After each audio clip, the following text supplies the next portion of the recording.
I'm going to drain and fill the coolant on this year 2013 Lexus RX 350. Follow along if you want to see how this is done. This is all you'll need to complete this project. Link in the description below to obtain your own.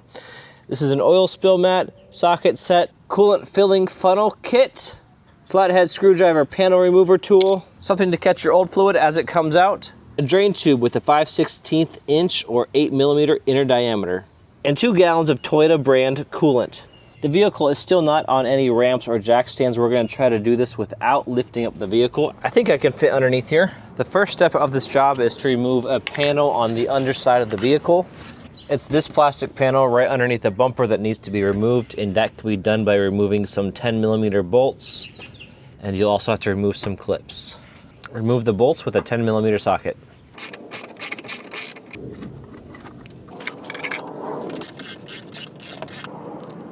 With all the bolts removed, now remove these plastic clips. Do that with either a panel remover tool or a screwdriver.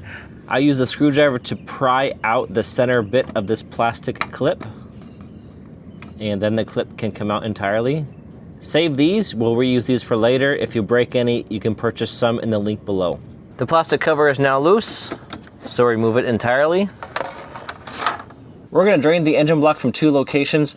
This is the first location. In order to find this plug, you're going to start at the front of the vehicle and then work your way back to the oil drain pan. Here you can see the oil drain plug.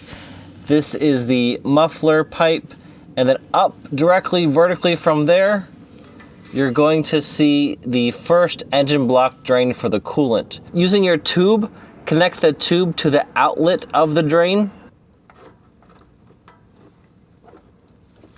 With the tube connected and the opposite end of the tube in the drain pan, we're going to open up this drain. Do that with a 10mm socket.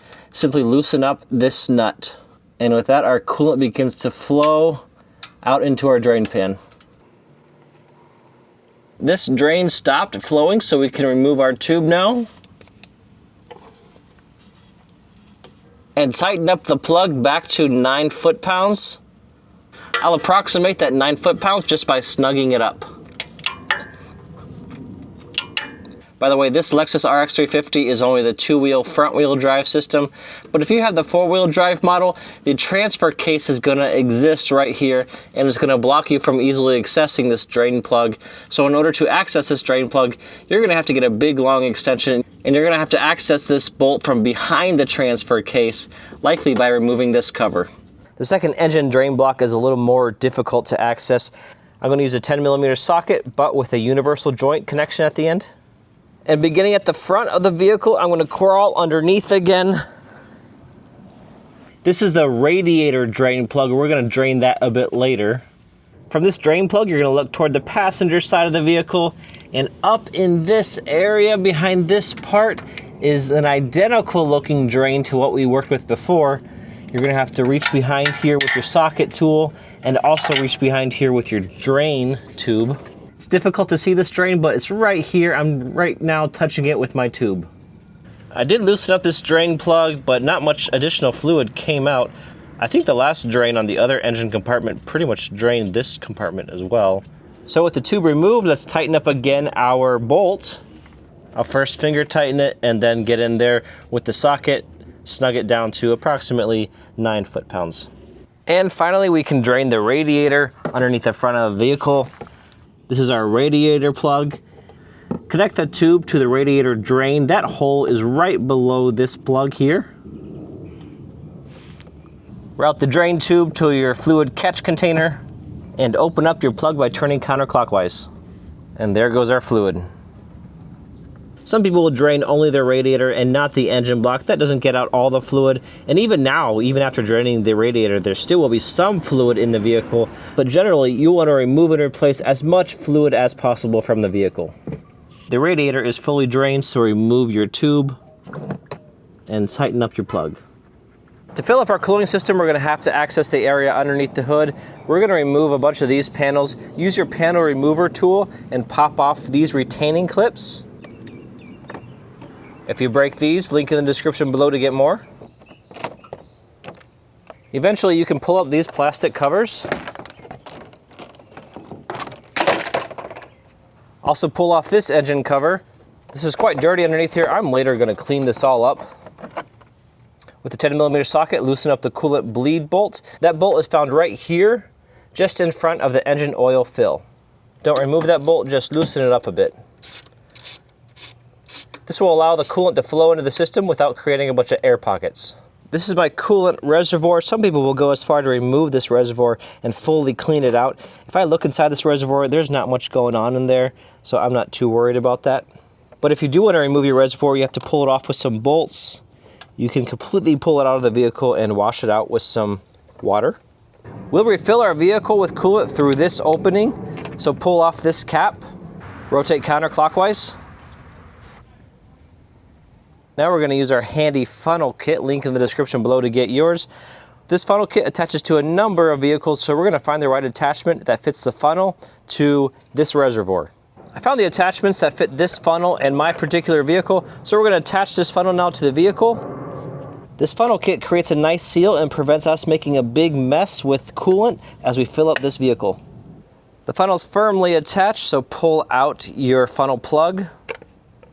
Pay attention to the coolant you bought. Mine says it's ready to use, do not add water. You can buy a concentrate coolant that requires you to add water. Make sure you add the appropriate amount of water if you go that route. And begin to add in your coolant. Pour it slowly so you don't overwhelm the system and cause any air bubbles to form inside the vehicle. As you fill, keep an eye on your bleed screw. Eventually, coolant's going to flow out of that bleed screw and you're going to stop adding coolant. These coolant jugs, even directly from Toyota, are about $30 each. Also on Amazon, similar price. So they're not cheap. But this is something I don't want to cheap out on. I want to use the proper OEM Toyota coolant to ensure the longevity of this vehicle. After adding nearly 2 gallons of coolant, the coolant is now coming out of this bleed screw. So tighten the bleed screw. Snug it up to 9 foot-pounds. The system's not quite full yet. Continue to add some additional coolant. You want to fill up the vehicle and even add a few more inches of coolant inside your funnel for the next step. The vehicle is on, the engine is idling, and we now want to completely bleed the system of any air. So to do that, the heater is on high inside the vehicle. I'm going to give this upper radiator hoses a few squeezes, and I'm looking for air bubbles. The air bubbles indicate that there's still some air inside the system. We're going to let the engine fully warm up and take into the engine any additional coolant that it needs. Keep an eye on this funnel. If the coolant level gets low, add some more coolant. It's also helpful at this time to rev the engine. That helps it warm up and really take on any additional coolant that it needs. One indication that your coolant system is full is that your heater blows hot, full blast, even when the engine is idling and not just revving. It's a bit difficult to see here, but as I'm revving the engine, I'll see some bubbles form here and there inside the funnel. There it just happened. That's air coming out of the coolant system. That's exactly what we want, and we'll continue to do this until we no longer see air coming out of the system. Remove the funnel radiator cap and reinstall the original radiator cap. Also reinstall the reservoir cap.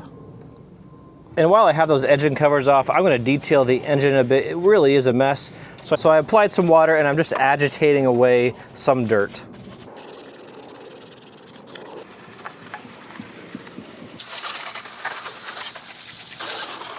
I've driven around the vehicle for a few days now and the coolant level has remained at the proper level.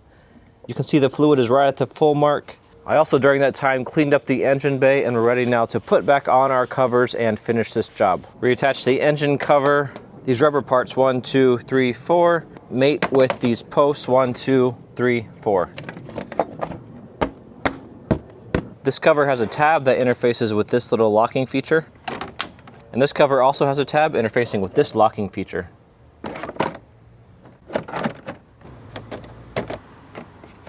And reinsert your plastic clips. If you broke any clips, or in my case are just missing any clips, this kit will help you. Link in the description below. These are some replacement retainers.